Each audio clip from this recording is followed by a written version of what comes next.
बिहार में उपचुनाव हुआ और बिहार में उपचुनाव होने के बाद बिहार में एक नए राजनीतिक हालात पैदा हो गए, क्योंकि जो चुनाव हुए हैं वो बीजेपी के राष्ट्रीय अध्यक्ष नितिन नवीन का वहाँ कब्जा था। पहले पिताजी वहां से चुनाव के लड़ते थे और उसके बाद उनके देहांत होने के बाद उनके बेटे नितिन नवीन चुनाव लड़ रहे थे। अब 30 साल से लगातार बीजेपी का कब्जा था, लेकिन आज वो जो किला था वो ध्वस्त हो गया और प्रशांत किशोर वहां पहली बार चुनाव लड़े और पहली बार में ही ऐसा उन्हें जीत मिला कि कंटिन्यू आप कह सकते हैं कि शुरू एक फर्स्ट राउंड से लेके कंटिन्यू 31 राउंड तक जो जो होना था उनका पूरा वोटिंग हो रहा था, उसमें मात्र एक राउंड में वो मात्र 17 वोट से वो पीछे हुए थे। बाकी 30 राउंड में वो कंप्लीट, वो 30 राउंड में कंप्लीट वो आगे रहे और कहीं बीजेपी का अता पता नहीं रहा। 1100 से शुरू हुआ, कंटिन्यू वो बढ़ते बढ़ते बढ़ते बढ़ते और करीब 19,953 वोट से उनकी जीत है जो कि हुई।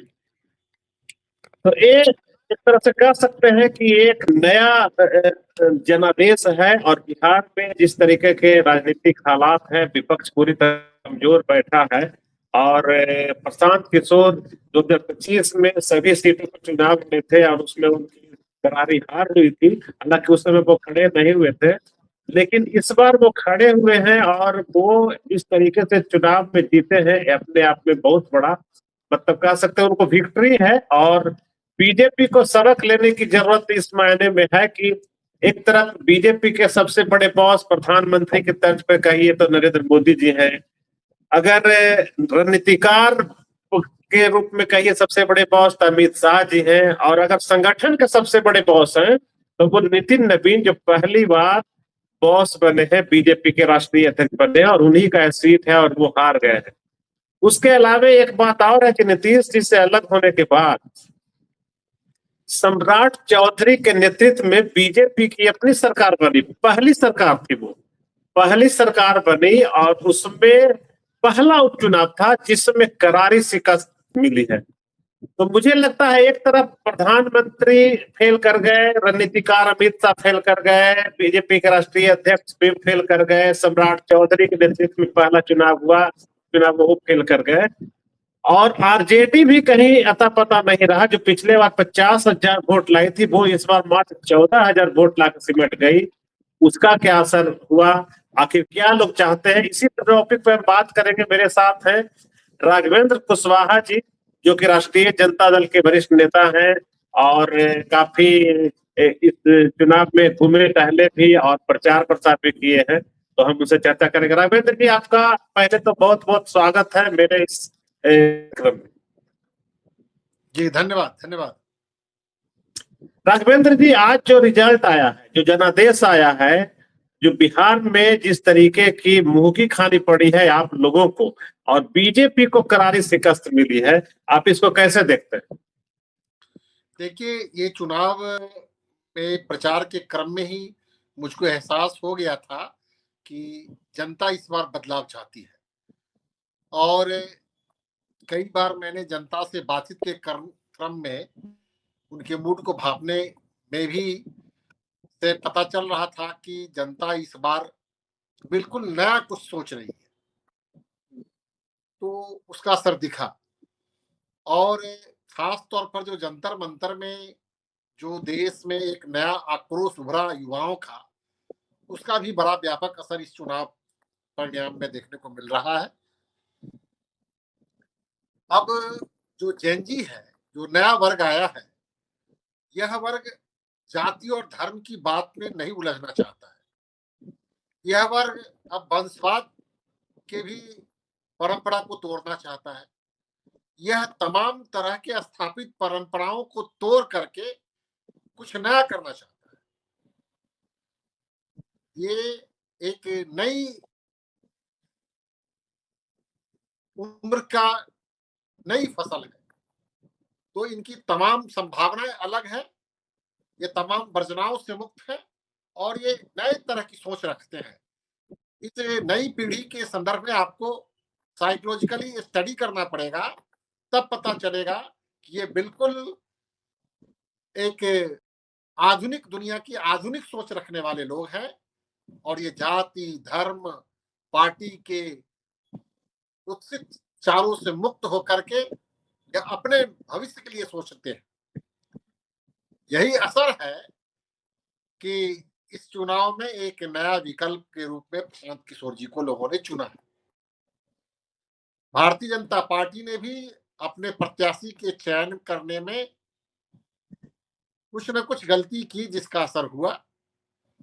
राष्ट्रीय जनता दल का प्रत्याशी तो जो पिछली बार थी वही थी। राष्ट्रीय जनता दल की प्रत्याशी भी बहुत ही योग्य और कर्मठ महिला थी। राष्ट्रीय जनता दल के प्रत्याशी ने अपनी उपस्थिति अच्छी दर्ज कराई और चूंकि वोटिंग ही कम हुआ, वोट का परसेंटेज ही कम हुआ, इसलिए उसको लग रहा है आपको कि वोट इनको कम मिला। पिछले बार भी इनको 50,000 वोट था, तो लगभग इस बार 1/3 वोट ही हुआ है। तो 1/3 वोट के हिसाब से इनको 1/3 वोट मिला है।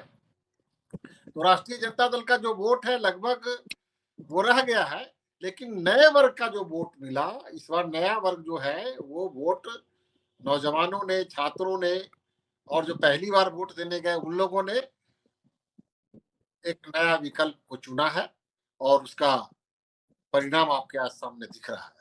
ये जनता का आक्रोश है। जाति, धर्म और पार्टी की भावनाओं से ऊपर उठ करके लोगों ने इस बार प्रशांत किशोर को चुना है। प्रशांत किशोर लगातार बिहार में इन मुद्दों को उठाते रहे हैं, जिसका असर उनको हुआ है। अच्छा, क्या आप कहना ये चाह रहे हैं कि पूरा विपक्ष जो है लगातार 2014 से जो नरेंद्र मोदी पहली बार सरकार में आए, प्रधानमंत्री बने, तो कहने का मतलब विपक्ष की बातों पर अब आम लोगों का कोई भरोसा नहीं रह गया कि उनके पीछे लोग नहीं भाग रहे हैं, नहीं जाना चाह रहे हैं, ये कारण है?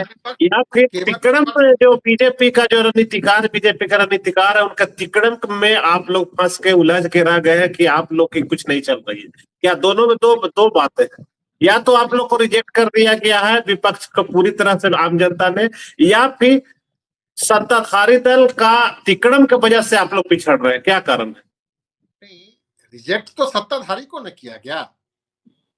नहीं, इस चुनाव की बात नहीं कर रहे हैं। इस चुनाव, आज की चुनाव की नहीं बात कर रहे हैं, पूरा 2014 से चुनाव की बात कर रहे हैं। 2014 से चुनाव की बात। विधानसभा क्षेत्र से चुनाव जीतते रहे हैं, भारतीय जनता पार्टी के प्रत्याशी जीतते रहे हैं, तो भारतीय जनता पार्टी को ना लोगों ने रिजेक्ट किया है।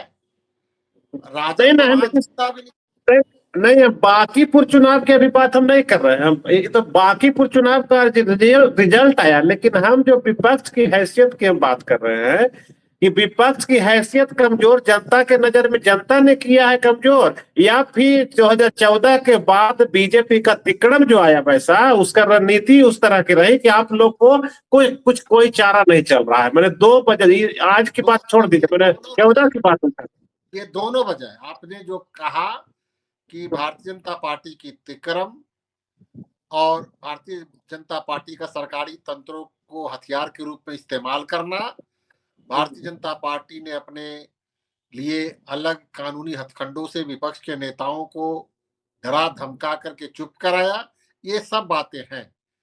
विपक्ष को जितनी मजबूती से जनता की बात को उठानी चाहिए थी सदन में या सड़क पर, वह उठाने में आज तक कमजोर है। इस बात को मैं कबूलता हूं, लेकिन सत्ता पक्ष ने भी विपक्षी नेताओं को अपने तमाम हथकंडों से डरा करके, धमका करके उनको चुप कराया है। तो जनता ने ये देखा कि विपक्षी नेता हमारी मुद्दों को ठीक से न सड़क पे न सदन में रख रहे हैं, तो उसने नया विकल्प चुना और नौजवानों ने नीट के सवाल को लेकर के जो दिल्ली में जंतर मंतर पर जो अपना एक शानदार और ऐतिहासिक सफल प्रदर्शन किया, जिसका असर व्यापक पड़ा पूरे देश में और बाकीपुर चुनाव में भी इसका असर। तो देश का एक सेंटीमेंट अब बनता जा रहा है कि हम सत्ता पक्ष में जो लोग हैं, सत्ताधारी पार्टी की भी जो मानसिकता है उससे भी खुश नहीं है, और न विपक्ष के संघर्षपूर्ण रवैये नहीं रहने के कारण भी विपक्ष से भी बहुत ज्यादा उनको फायदा दिख नहीं रहा। तो ऐसी परिस्थिति में बिहार की नौजवान और देश की नौजवान पीढ़ी कोई नया विकल्प तलाश रही है और नया विकल्प के रूप में उनको अब एक उम्मीद की किरण दिख रही है। कॉकरोच जनता पार्टी ने जिस तरह का प्रदर्शन किया वह उनको एक नए विकल्प के रूप में दिख रही है और उसी नए विकल्प की तलाश में बांकीपुर की जनता ने एक नया फैसला किया। अच्छा, क्या लग रहा है कि जैसे लगातार पराजित होने के बाद भी राहुल गांधी लगातार भारत जोड़ो अभियान चाहे और भी तो हमेशा मैंने रहे, जनता के बीच रहे और हमेशा संघर्ष कर रहे हैं। बिहार में तेजस्वी यादव का जो रवैया जो इन दिनों है, इस बार आप लोग का 5 जुलाई को जो था स्थापना दिवस था, तो क्योंकि उनकी कहा ये जा रहा है, चर्चा ये चल रही है कि क्योंकि तेजस्वी यादव की पत्नी का कोई एनिवर्सरी था या बर्थडे था या जो भी रहे, उसके वजह से 5 जुलाई के कार्यक्रम को के पहले ही कार्यक्रम आप लोग कर लिए स्थापना दिवस और उनको जाना था बाहर। तो जो प्राथमिकता पार्टी के कार्यकर्ताओं को, पार्टी को जो नहीं देता है जो नेता, तो बताइए उस दल का क्या होगा? उस दल के लोग तो मायूस हैं। उस दल के कार्यकर्ता जब आप लोग का स्थापना दिवस फेल किया, जिस तरीके से तेजस्वी यादव गायब हो गए, आपको लगता है कि इस तरह का कभी वाकया याद है कि लालू यादव ने कभी किया है ऐसा? इसका खामियाजा तो आपको भुगतना पड़ता है। ये बिल्कुल आप सही कह रहे हैं कि नेतृत्व के स्तर पर तो लालू यादव जी की तुलना तो किसी से नहीं की जा सकती है, लेकिन मैं ये कहना चाहूंगा कि जनता के बीच में विपक्ष को जितना रहना चाहिए वो नहीं है। आप कैसे रहिएगा? चाहे राष्ट्रीय आज की घटना के बाद आपको क्या लग रहा है? आज की घटना के बाद विपक्ष को सोचने पर मजबूर होना पड़ेगा। आज बांकीपुर का जो चुनाव परिणाम है वह सत्ता पक्ष और विपक्ष दोनों के लिए चुनौती है, दोनों के लिए चुनौती है। और दोनों अगर अपने वर्किंग स्टाइल पर अगर नहीं चिंतन करेंगे तो ये दोनों के दोनों को मुंह की खानी पड़ेगी। अब दोनों को अपने वर्किंग स्टाइल में काफी परिवर्तन लाना पड़ेगा और इनको जनता के बीच में जाकर के जनता के मुद्दों पर संघर्ष करना पड़ेगा।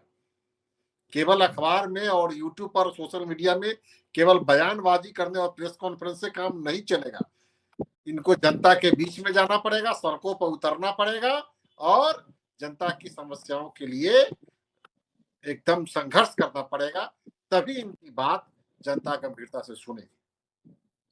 आपको क्या लगता है कि आपका जो दल है आरजेडी जो है, तेजस्वी यादव जो है, आपको लगता है कि वो अपने जो ड्राइंग रूम पॉलिटिक्स है वो निकल के सड़क पे आम इंसान के पास जाएंगे, गांव में जाएंगे, खुदंडी पर जाएंगे? आपको लगता है, विश्वास है आपको? नहीं, जाना ही पड़ेगा। जो जो संदेश दिया गया है, जो संदेश अभी जंतर मंतर से मिला है देश को, और बांकीपुर का उपचुनाव जो संदेश दिया है, इससे तो साफ स्पष्ट है कि अब किसी भी विपक्ष के नेता को बिना संघर्ष किए हुए, बिना जनता के मुद्दों को उठाए हुए, बिना जनता के बीच गए हुए अब कोई विकल्प नहीं है। अब उनकी बातों को गंभीरता से तभी सुनी जाएगी जब वे जनहित के मुद्दों को उठाएंगे सड़क पर, सदन में और जनता के बीच जाएंगे। इस बार तो तेजस्वी यादव सदन में भी नहीं रहे, एक दिन भी नहीं आए। अब जब अगला सदन जो होगा नवंबर में, बात कह दी है, पार्टी के नेताओं को इस चीज पर सोचना पड़ेगा गंभीरता पूर्वक, नहीं तो हस्त्र बुरा हो ही रहा है और भी बुरा हस्त्र। आपको एक बात तो तय है कि अब जब प्रशांत किशोर अब विधायक बन गए हैं तो इस बार सदन जो चलेगा, शीतकालीन सत्र जो होगा, तो उसमें मुझे लगता है कि अब अगर तेजस्वी यादव अगर गायब होंगे तो मुझे लगता है कि प्रशांत किशोर पूरे आंकड़े के साथ और अटैक करेंगे सरकार पे।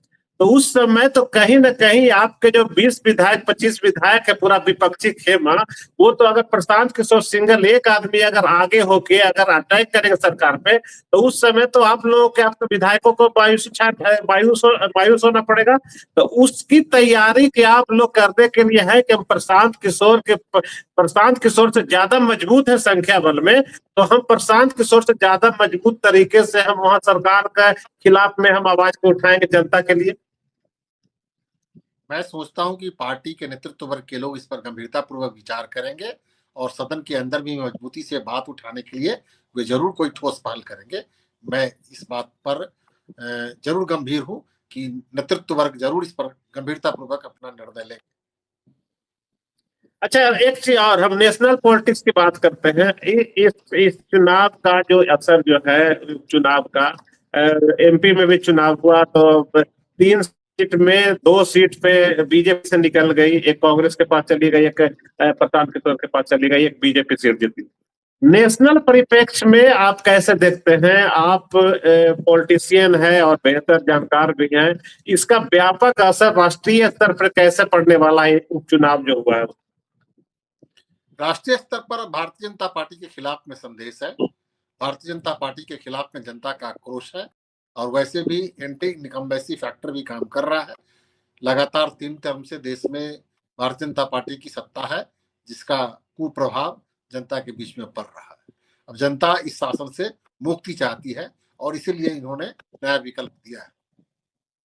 अच्छा, तो आप लोग को क्या लग रहा है, अब आप लोग पर लोग आम जनता भरोसा करेगी, भारत की जनता, देश की जनता भरोसा करेगी, या फिर जो सीजेपी जो सामने जो आया है, क्या वो नया विकल्प के रूप में अगर वो पार्टी बनाती है, अगर जनसंघर्ष करती है, छात्रों के मुद्दे को, तो आपको उससे चलना पड़ेगा? आपको क्या, आप लोग के पीछे जनता रहेगी या कि नए लोगों के पीछे रहेगी जनता? आपको क्या लगता है? देखिए, जनता हमेशा उनके साथ होती है जो उनके मुद्दों को कितनी मजबूती से उठाते हैं और संघर्ष करते हैं। जो पार्टी जनता के मुद्दों को बड़ी शिद्दत के साथ उठाएगी, संघर्ष करेगी और उनको लाभ पहुंचाएगी, जनता उसी के साथ जाएगी, चाहे वो कोई पार्टी। पिछले दिनों भारतीय जनता पार्टी काफी संघर्ष की, लंबे 100 साल से भारतीय जनता पार्टी संघर्ष कर रही थी, तब वो उस मुकाम पर पहुंची। हमारी पार्टी भी बहुत संघर्ष की है, उसके बाद यह भी पार्टी, राष्ट्रीय जनता दल भी सत्ता में थी। कांग्रेस पार्टी को उतना संघर्ष नहीं करना पड़ा, आजादी की लड़ाई के संघर्ष की वजह से उनको सत्ता मिल गई, तो अब उनको संघर्ष करना पड़ रहा है। अगर वो संघर्ष नहीं करेंगे तो जो लोग संघर्ष करेंगे, जो लोग मेहनत परिश्रम करेंगे, उनके साथ जनता हो जाएगी। जो लोग घर में बैठे रहेंगे, जो नेता घर में बैठे रहेंगे और ड्राइंग पॉलिटिक्स करेंगे और जनता के बीच में नहीं जाएंगे, जनता उनके लिए इंतजार नहीं करेगी। अब जनता एकदम वैसे लोगों के साथ होगी जो उनके मुद्दों को लेकर के संघर्ष करें। पहले भी यही था, आज भी यही है, कल भी यही है।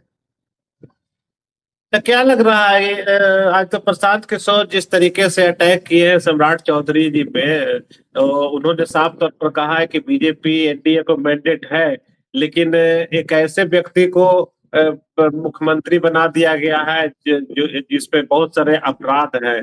तो लगता है कि ये मुद्दा बिहार में भी और उछलेगा और सम्राट चौधरी के लिए मुसीबत बनकर सामने आए प्रशांत किशोर। अब ये तो उनकी नीतिगत फैसलों का मामला होगा।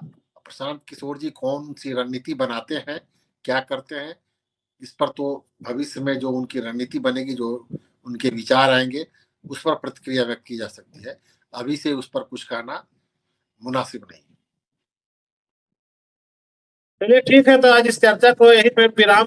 लेकिन इतना तो तय है, राघवेंद्र जी की बातों से भी हमें इतना जरूर लगा कि पार्टी को नए सिरे से व्यवस्थित करने की जरूरत है, आरजेडी को भी मजबूत होने की जरूरत है, और राष्ट्रीय ही स्तर पे सीजेपी को नजरअंदाज नहीं किया सकता है, क्योंकि लगातार जिस तरीके से सरकार के खिलाफ छात्र सड़क पे हैं, झारखंड में भी सड़क पे हैं, तो नया जरूर मुद्दा आ गया है कि देश में जिस तरीके से छात्र सामने आए हैं अपने मुद्दों को, तो अगर इन लोगों की जन समस्याओं को अगर सरकार, चाहे स्टेट की सरकार हो या केंद्र की सरकार हो, अगर नजरअंदाज करती है, तो आने वाले समय में उन्हें खामियाजा भुगतना पड़ सकता है। इस चर्चा को यही विराम देते हैं। नमस्कार, धन्यवाद।